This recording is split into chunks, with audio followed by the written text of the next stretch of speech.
ওমা, টিফিনটা দাও, দেরি হয়ে যাচ্ছে তো। দিচ্ছি, এ নাও, যাও, টাটা।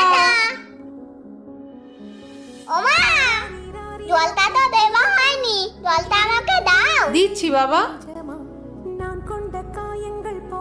টাটা। টাটা, ভালোভাবে পরীক্ষা দেবে, হ্যাঁ সোনা? কিন্তু মা তো সব কাজ বাঁ হাত দিয়ে করছে, মায়ের ডান হাতে কি হয়েছে দেখি তো। ওমা, মা, কি হয়েছে, চলে এলি কেন? বল। মা তোমার হাতটা একই তো। এই তো।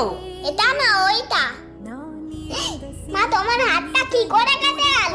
ওই একটু কেটে গেছে বাবা, আনাজ কাটতে গিয়ে। দেখেছো বন্ধুরা, মায়ের হাতে ব্যথা থাকা সত্ত্বেও মা সারাদিন আমাদের জন্য সব কাজ করতে থাকে। লাভ ইউ মা।